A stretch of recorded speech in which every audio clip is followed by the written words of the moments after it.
2017 Group 5 Proxy series, and I thought what I would do is I would take a few minutes and have a quick look underneath the bodies of the top 10 cars. So congratulations again for entering. Congratulations on building some very fine and very fast proxy cars. So first one we're going to look at is car number 46, which is Leo from Kelowna, a Lancia, the only Lancia in the field. The car has some tape on the bottom. It has a yellow end bell 25K slotted motor.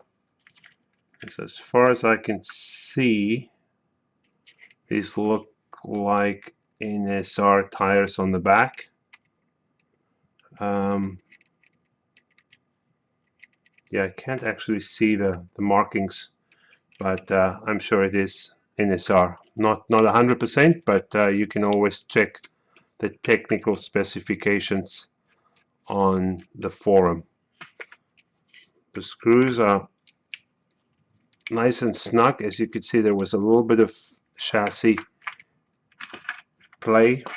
The car has nice clearance on the sides and on the front.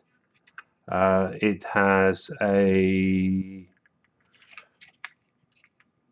one screw in the back, one screw in the front holding it. No screws on the side for the pod, so like the Evo style. Looks like a piece of weight came off the front. A couple of pieces of weight on the side. That's a 34 crown. No play in the back axle, nice and snug. Pod has a little bit of movement. Looks like there is some weight on the pod over there. The front axle is an independent front axle. And give me 2 seconds, I'm going to get my set up block.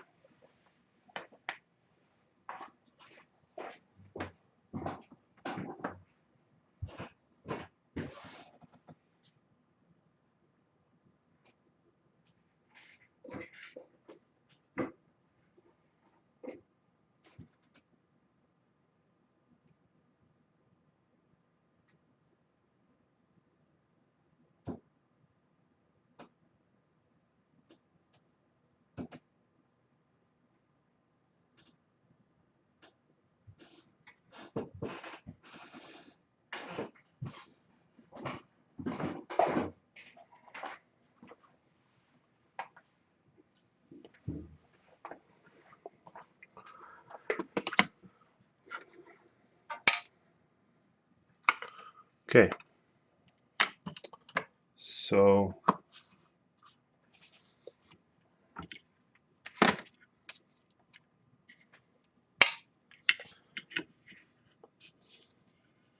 front wheels on this car is definitely touching. There is yeah, it's actually riding fairly heavy on the front wheels. You can see the front wheels also worn quite evenly. The rear tires are nicely rounded. Let's have a look and see. Weight of the body is about 23.5 grams. And the weight of the car without the body is about 60 grams, 59.5. So this is car number 10, Leadfoot. Very nice first time entry. The car did well, and in a strong field in the 10th. So that is car number 10. Car number 49 is a car from Tacoma, Tony, who I think now works for Skylectric. looked at fantasy hobbies for the longest time, and has entered many proxies, so always a strong performer. One of the few Porsches in the field, one of three Porsche 935s in the field. I said it before and I'll say it again. A very nice livery. You can see the interior is cut away and it's taped. There's a little bit of weight in the nose of the car. The body weighs in at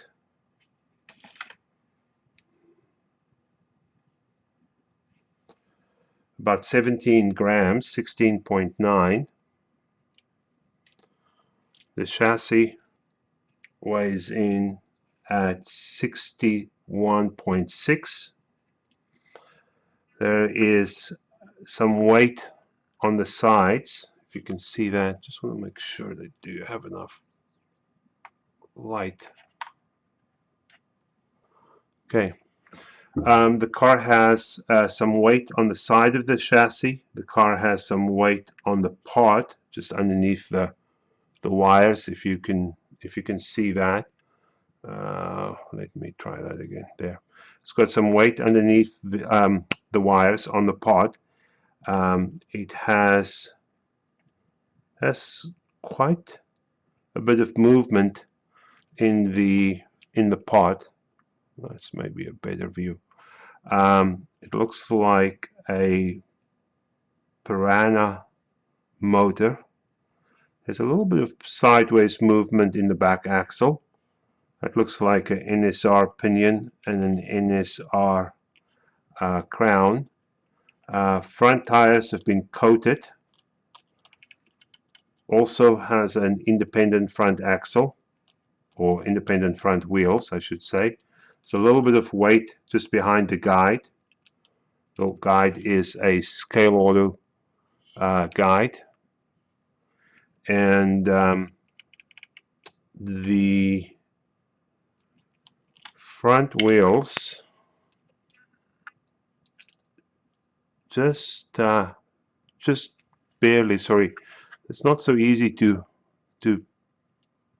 actually do the sort of show and tell, and try and look at the monitor to see if you can actually see what I'm talking about.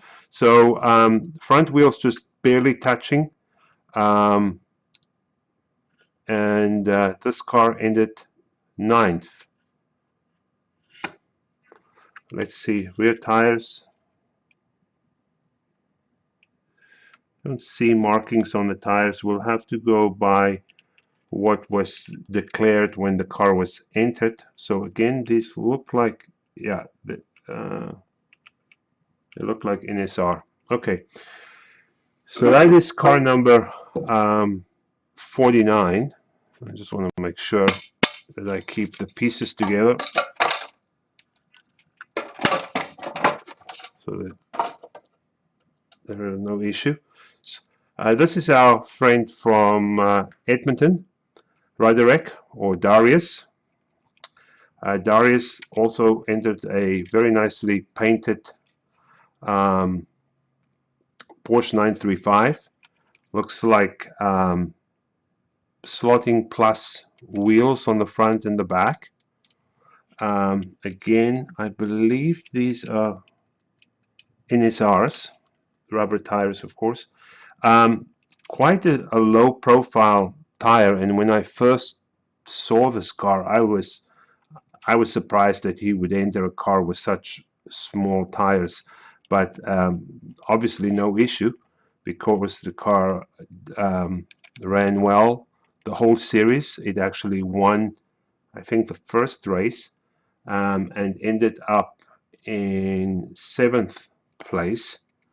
Has some tape on the bottom. Looks like almost like a Tamiya masking tape, if you know Tamiya tape. Nice, not too much body movement or float, but you can see it's all nicely cut away, and it seems a little bit looser on the back than the front. It says a quarter turn back and front. So let's see what's underneath here.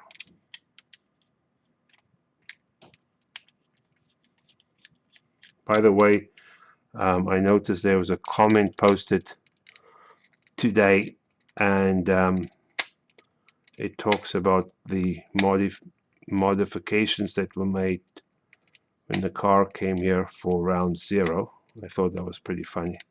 Okay, so it's got a large guide that looks like maybe a slotted guide that was cut down a little bit. It's quite a long guide, but as far as I know, there were no issues with the guide. The screws are really tight, which is good.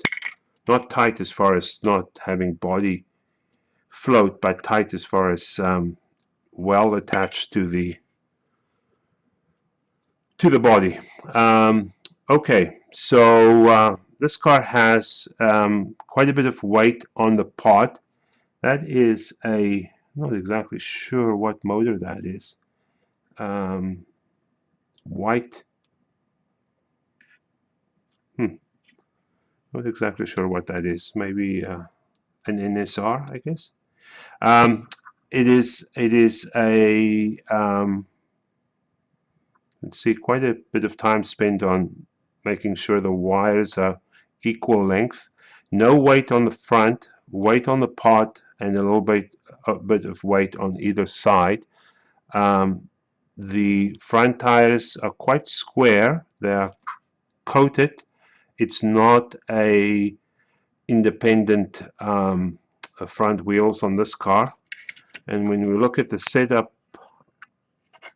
block, the front wheels again maybe a little bit less than the previous car, but they are slightly touching on the front. I guess it depends. It has quite a wide braid on it, and so it's possible that without the body it's just sitting up a little bit. So I would say the front wheels touching ever so slightly, riding lightly on the front wheels.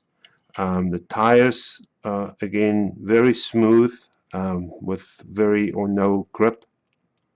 Interested to know what motor that is. I will have to go and check the specifications with the light or white end bell. Virtually no sideways play in the back axle, and the pod movement, quite a bit of movement actually on this pod. It's quite loose.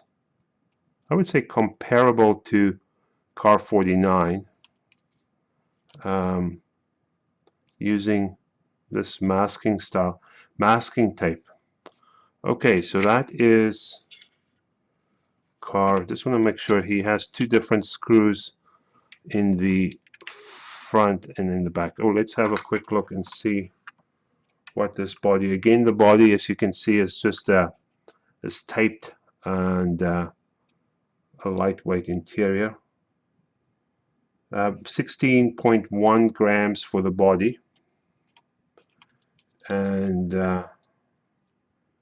66.5 grams for the chassis. So that is car number 27, which reminds me I'm going to have a rule, Darius. It's going to be called the Darius rule, and the numbers are going to be bigger, or you'll have to have larger numbers next year. Okay, my car number 7, the yo-yo car. The car had won a race, maybe a couple, I can't remember, and it qualified at least a couple of times for pole position. The first of the BMW M1s in the top 10. Well, not the first that we're looking at. in position number 1, 2, 3, 4, 5, 6, 7. 1, 2, 3, 4, 5, 6, 7. Yes.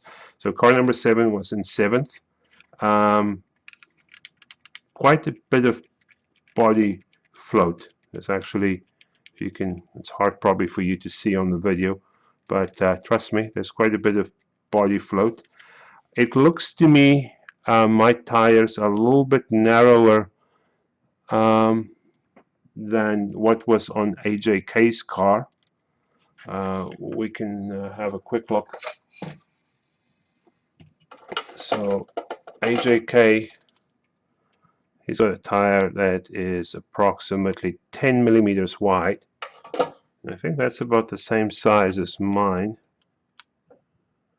Mine's 10, yeah, 10 millimeters. So same size as his, and that should be about the same size as Darius's car. So car number 7, it is a sideways pod, a sideways motor. I'll try that again. A sideways chassis with a slotted pod. And these are definitely tight, which is good. You don't want these to loosen during the series.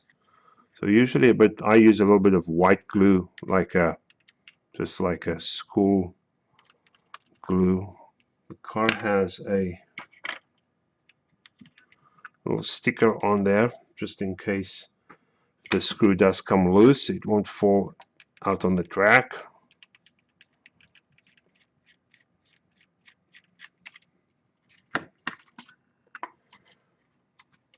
Okay, so body is again just a little bit of Lexan interior. As you can see, I like to write stuff everywhere. Okay, so the body is 16.5 grams. Wow, lots of tire marbles everywhere. My goodness. Okay, the motor is a scale order 30K, and it was geared, I think, if I remember correctly, like a 3.4, I think. It's a 30K. It's got a slotting plus pinion and a slotted gear, so that should be 10 and 34. It has a independent front axle or wheels. The pod has, I don't know if you can see, there's quite a bit of movement in the pod. The chassis was braced on the front to help that twist. To be honest with you, I think I overdid it. I think it stiffened the chassis too much. But anyway, full disclosure. The front wheels are very high off the ground. This is definitely way higher than I would have liked it. So front wheels, I actually, it does touch ever so slightly. I guess with the weight of the body, it will just be touching. I actually thought during the race, because the car was performing so differently, that it was riding too hard on the front wheels. But based on the wear, the right tire wore quite a bit. The left one didn't wear at all. It was also coated, and you can see the coating. It's probably not possible for you to see, but the coating is worn off a little bit on the one side, and pretty much completely worn off on the other side. So that makes me think that either the chassis wasn't exactly flat, or it wasn't set up properly, riding harder on this right-hand front wheel than on the left one. And actually, if you look at it, yeah, it is definitely not ideal. Weight, I can tell you there is some weight underneath that um, yellow sticker on the pod.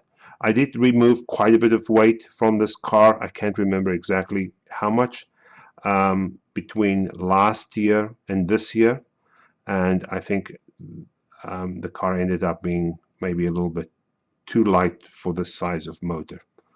There's also some play, sideways play in the back axle. There's also a tiny little bit of weight underneath the axle.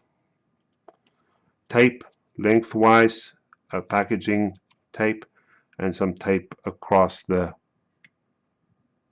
front of the pod.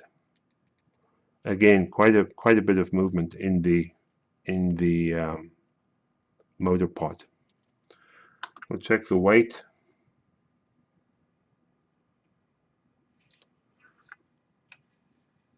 Uh, 60.3. So that is car number 7, 60.3.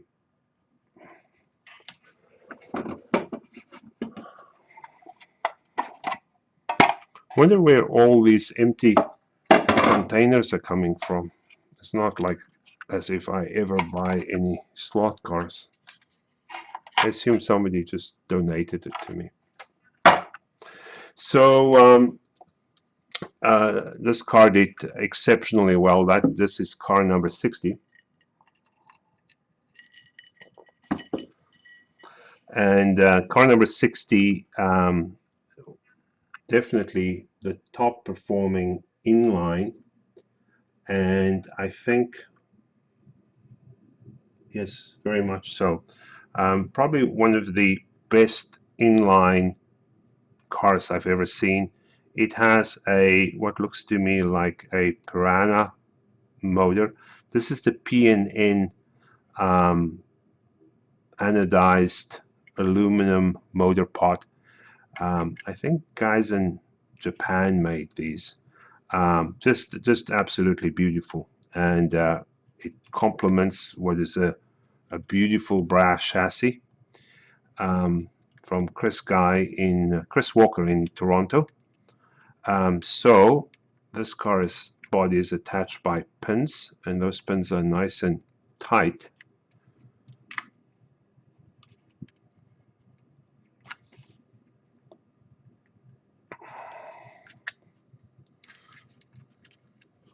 Okay, again, lightweight interior. I think this was the second. Yes, it definitely is the second. It might even have been the third year for this body, at least, to travel across North America. Beautiful white and silver livery.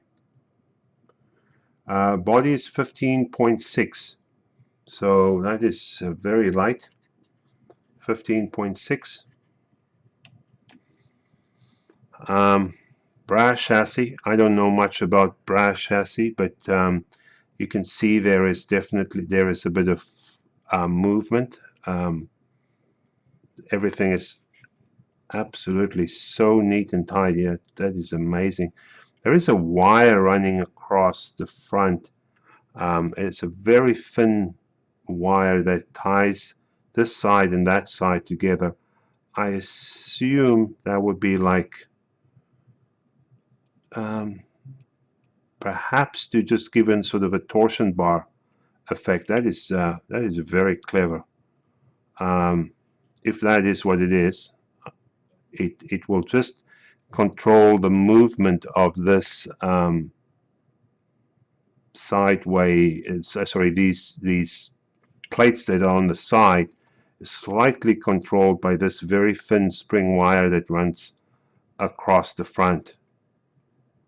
I don't know if Chris came up with that or if that's an old school design idea. That's some serious engineering. A mark of a good inline, as you can tell, the motor shaft actually doesn't protrude into the crown, into the gear. It's just the mesh is set by those two spacers on either side, which made for a very smooth running car. Unfortunately, this crown did come loose in the last race. Again, tires are very nicely profiled. You can still see that even this is a slightly heavier car, but you can see that they are very well worn, in that very smooth on both ends. That is something that I've noticed on my car. Just show you this. Um, that you won't be able to see it on the video, I assume, but the actual tire has almost like, it's not blisters, but it's almost like a feathering.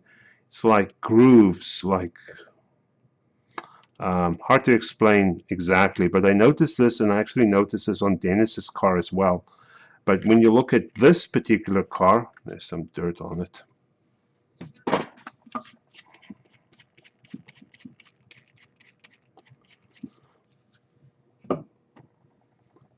When you look at this particular car, it is absolutely worn perfectly. I mean, that is just amazing. I mean, those tires look like they can go another series.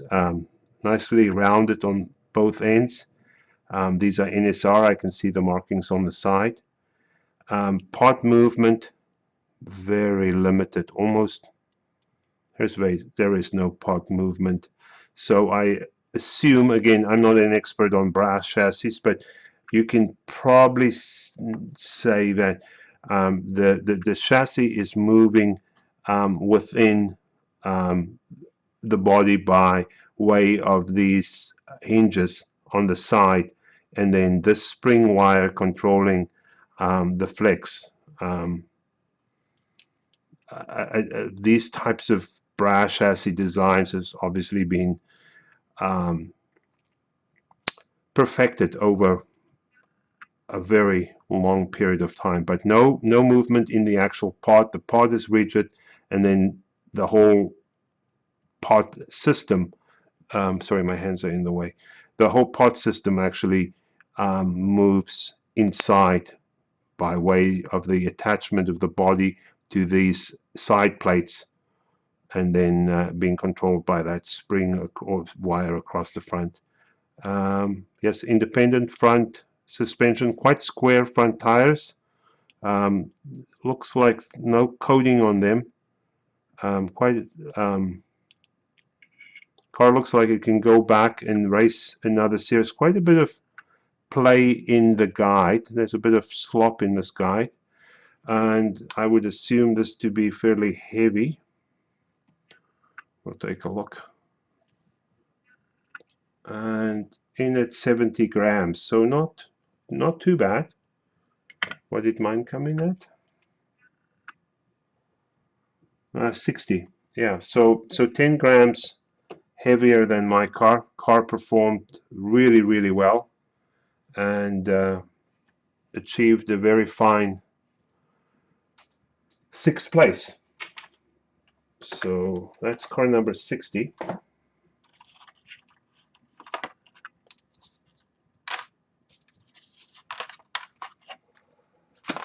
This is Audi 1.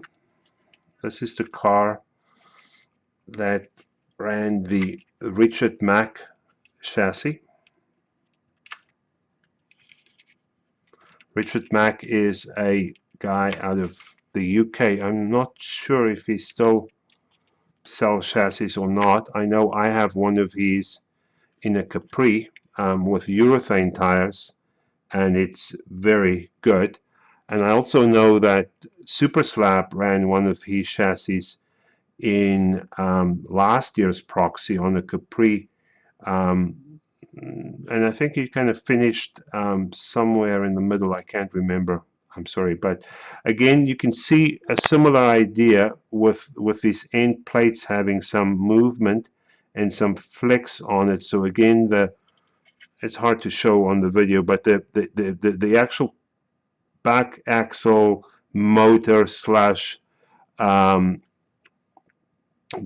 all pivots, and then it's separate from the actual well, isolated, I should say, from the body attachment, and there's a bit of movement then on the side. This can also, this looks like it can move forward and backwards. On the Capri it can. This one doesn't look like it can move. It looks like it's in place, unless I'm just not moving it at the right. Yeah, there is some movement, and that should be able to slide back and forth, but maybe it's been locked in place. So not an independent front wheels, very slick front wheels, no grip on those, and you can see it's nowhere on the front.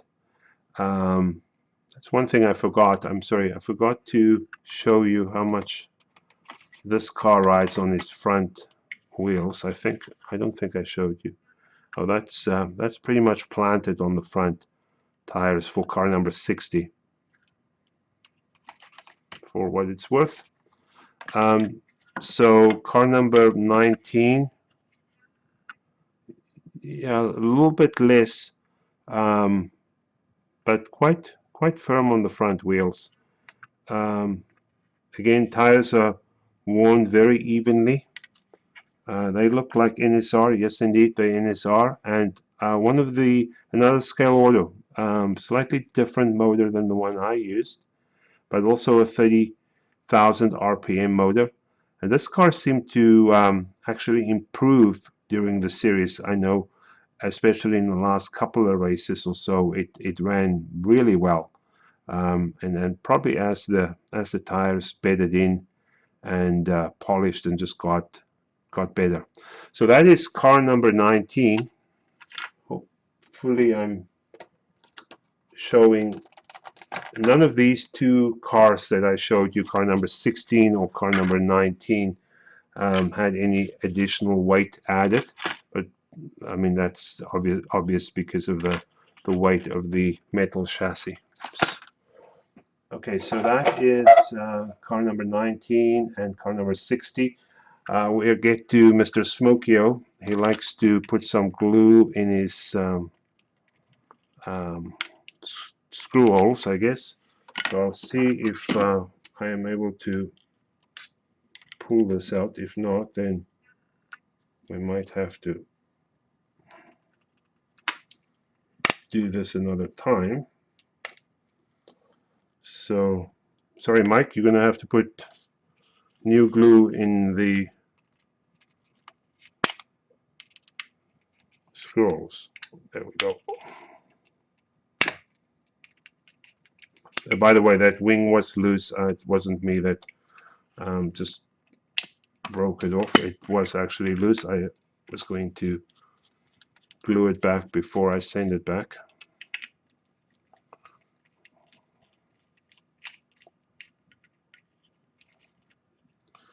Okay, so I think most of us have quit counting how many proxy races Mike has won. It is a sideways plastic chassis. Again, the basics, you know, nice clearance around the body. The tape, just a little bit of tape, packaging tape, or as Mike calls it, cargo fast tape. A little tape on the back, a little tape across the middle, and some tape on the front of it. No lengthwise tape, just a tape across the side. Not a lot of movement in that part, but this car did very well, and much better than the effort from last year. Mike always likes to mention that he has a preference for silicone tires, and he does most of his car building and tuning on silicone tires. But this particular car running on rubber tires did very well, and he's already promised that he is going to kick it up another notch. So a Shark 25, I'm not exactly, I think that's a 31. I think silver is a 31 slotted crown.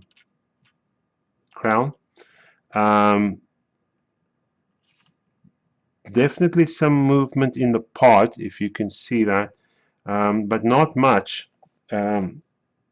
the tape holding it pretty tight, but definitely some movement. Motor nicely glued in, and other than the weight on the pod, I don't see any other weight on the chassis. No independent wheels on this car. The guide looks like either Professor Motor or I think that might be a Slotting Plus guide. Quite a long guide. I'm not sure if you can see, but quite a long guide. And as far as I know, no issues with that during the series. Tires also worn really nicely. There's a little dirt on this tire as well, but no, quite smooth and even wear on the tires. Let's have a look and see. Those are quite stiff braids. Quite. Well, it just depends on, I guess, hard to say. Just the front wheels just slightly touching. Without the body, there's actually no touching at all. Again, sorry guys, I don't really have a set schedule, so I keep forgetting. I don't think I weighed this, and if I did, I apologize. I'm doing it again. 15 grams for that number 19 body, and the chassis feels quite heavy. 84 grams for the chassis. Now back to my car number 70. The body feels light. 16.7 grams for the body, and the chassis 60 grams, 59.5. So that is car number 70, and the screw is still in there. So 70. And now a quick look at the top three cars. In third place, from Kelowna, Rob did an amazing job. Like I posted, I think he was one of the first guys to experiment with the 320. Rob, I have no idea if it's still that, what is it that you like to use for a clear coat, but obviously it unfortunately, I don't know, it just doesn't last. Looks like again scale order, no, Slotting Plus wheels. Quite a square tire. If you look at that, it's not rounded on the end, and there's some sort of glue or something on the side of the wheel. Not sure how that works. Front is a solid front axle. It's not an independent wheels on the front. Guide looks like a slotted guide. Again, yeah, nice clearance on the and body float. Quite a bit of body float actually on this particular car. Part movement, actually quite a bit of part movement as well. Tape running lengthwise and tape running sideways. Quite wide wheels.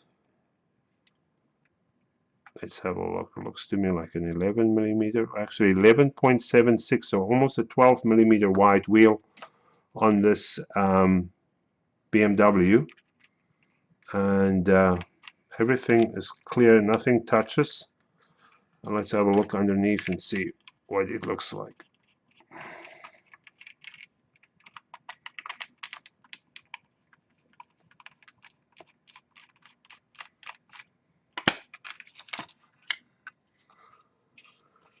Body, it's got a lightweight interior that's taped in, and the body weighs in at 18 grams, so a little bit heavier than some of the other cars we've weighed. 18 grams. Chassis weighs in, also feels a little bit heavier, 67.6. And Let's have a look. It is a Shark 25 NSR motor, which is the same motor that Smokey-O had in his car.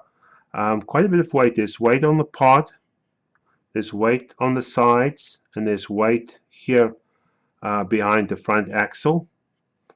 Again, pod is quite tight, not a lot of movement.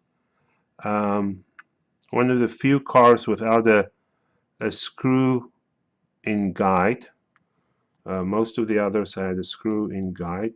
Um, and front axle, front wheels, actually quite hard. No, not that. Yeah, sort of lightish on the front wheel. No, it's more than lightish. It's, yeah, about the same as the other ones, just barely touching. And as you can tell, the wheels have been coated and they've worn very evenly, so it's obviously not riding too much on the front wheels, and if it is touching, it's touching evenly. So that is car number 10, Rob's car. Congratulations again, Rob, in I think one of only your, I don't know how many proxies you've run. I guess you've run the two Slot Car Corner Canada proxies and the Group 5 proxy before this one. So that is car number 10, which was the third place car. And now we come to Gas Car Nut, Dennis's car number 1, a car that won the series last year. When this car, I see there's another pin missing in the back. When this car ran here in the beginning of the season, it was absolutely incredible. But it's lost a little bit of power, but more so, I think it lost some traction as well. And I actually looked at these tires again. You won't be able to tell, although yeah, if you can look at this tire closely, you'll see that it just has some wear on it, which is it's not a smooth wear. It's almost like a very fine, I don't know, grooves in the tire. It's like a, I don't know, like a almost like an old person's skin. It's just got a little bit of a weathering on it, so some creases. The body is a lightweight interior Capri. So so far we've had two Capris, that is Smokey-O's and Dennis's, and we've had three BMWs, mine, Chris, and Alan's. We've had two Porsches, that of AJK and Roderick, Darius, and we've had one Lancia. So this body is a fly body, I believe, 21 grams, so quite a bit heavier actually than some of the others we've looked at so far. And this chassis, which is I guess Dennis explained it to me as sort of a prototype that a guy that was actually a Formula 3 racer or Formula 2 racer in the UK, Brian Saunders, got into proxy car racing, not proxy car, into slot car racing. And I think he built predominantly 24 scale chassis, but he did experiment with some 32nd scale chassis. And this was one that Dennis got through a friend, and obviously fits underneath the Capri. What again, if you can see these plates on the side. That was what I was trying to show you with that Alan Audi Once car earlier. This plate can actually slide back and forth, plus it has the same type of movement that Chris has in his design, and a little bit less so in that Richard Mack chassis. This does not have any spring steel across, but it does have sort of a wire in the back that keeps it all together. Very clever, very clever. And 30K NSR motor. And then it has this, it's, I don't know if you guys can see this, but the guy can actually move sideways. Apparently, the reasoning behind this is, and I kind of did some searching on the internet, is as the car comes into the corner, that sideways movement allows that transition from going straight to turning just to absorb some of that energy so that it's a smoother entry into the corner. How and if that works, I cannot tell you, but that's the theory behind it, and I can tell you this is an absolute beautiful car to drive.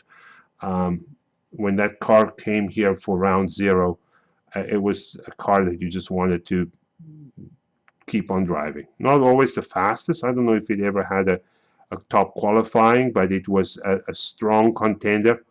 But unfortunately, during the last couple of races, it wasn't able to perform as well. And in fact, yesterday, the car ran well, but it just didn't have the traction and or the speed.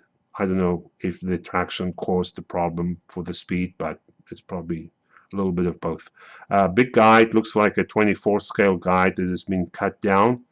So a big guide, and Dennis used to manufacture these guide nuts. I don't know if it's one that he made himself or if he buys these, but car on the block, quite heavy on the.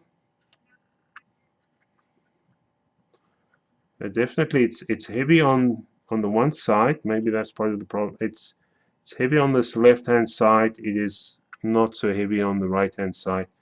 But there's definitely something.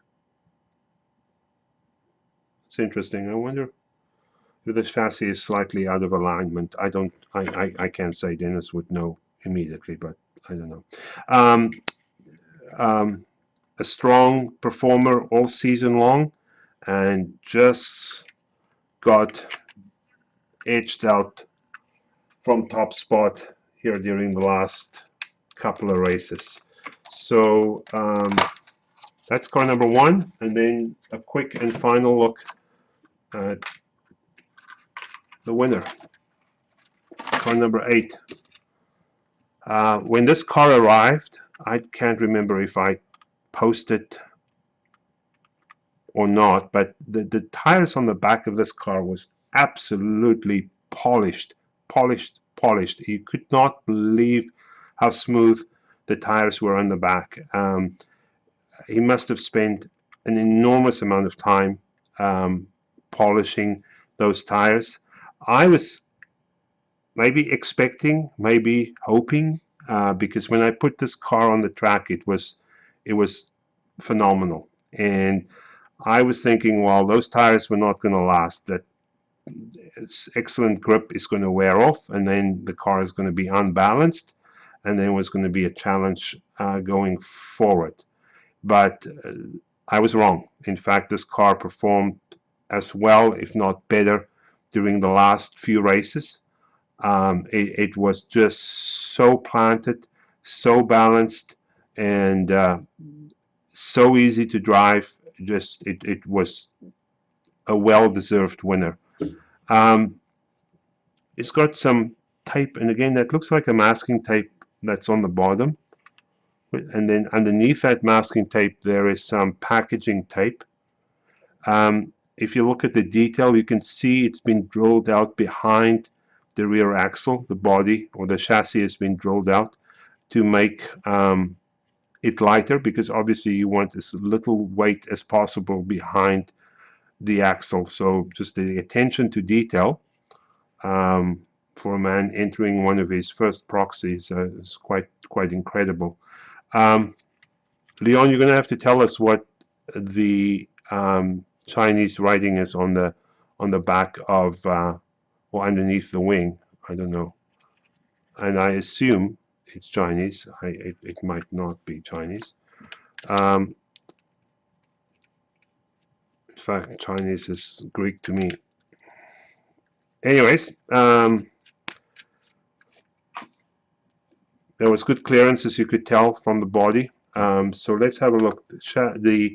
The car feels very light, the body, and let's put it up on the scale. 16 grams, 15.9 grams. Nothing, nothing. Well, this is interesting. It looks like almost looks some nails that have been glued on the front here. That's an interesting choice for weight. It looks like a nail, and it's been glued to the front just behind the axle. There's also actually some weight in front of the wheels and beside the guide.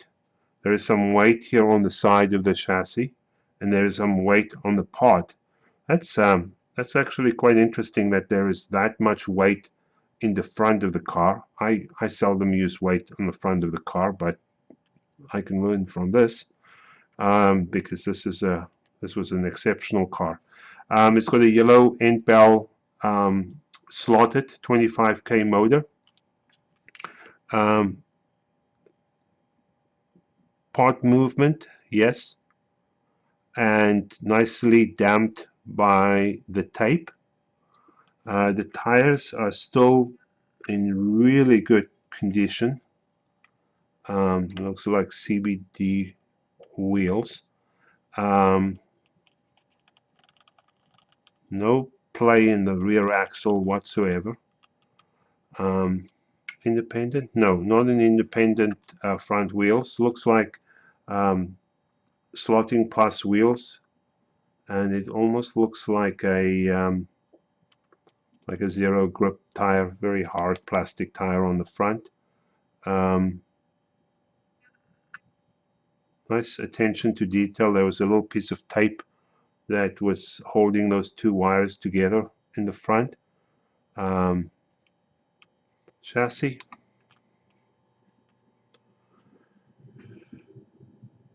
And motor comes in at 69 grams, so 68.9. So that's a wrap. Thanks again for entering the 2016 edition of the Group 5 Proxy. Thanks again to everyone that posted in the forum and kept the interest throughout this series.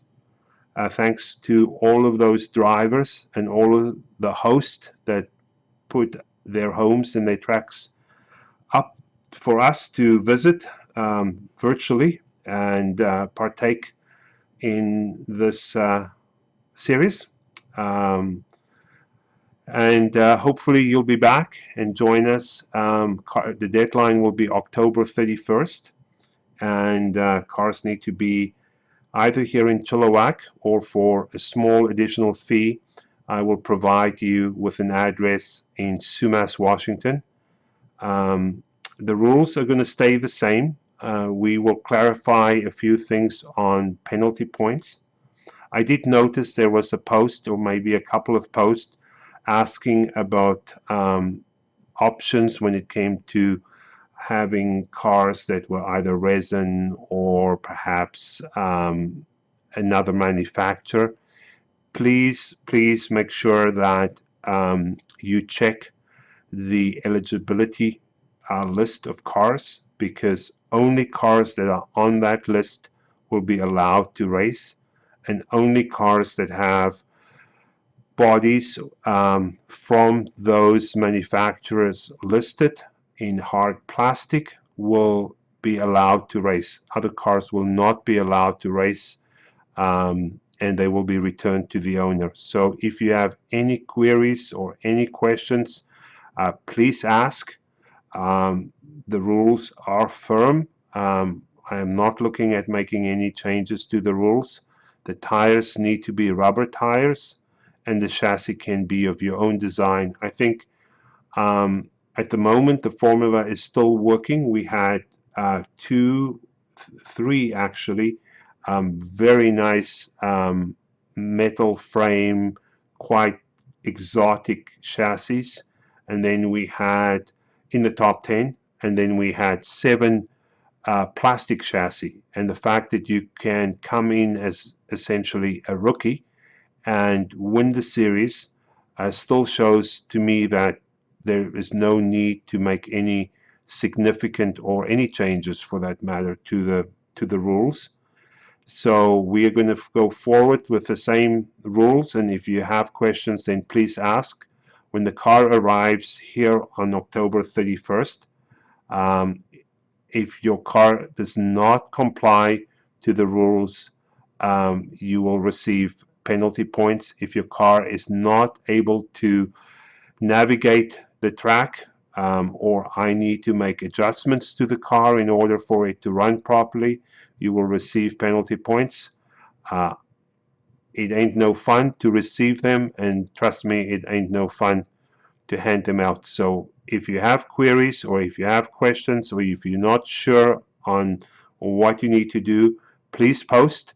I'm sure one of the current racers will be able to guide you, and or I will be able to give you some clarification on the rules.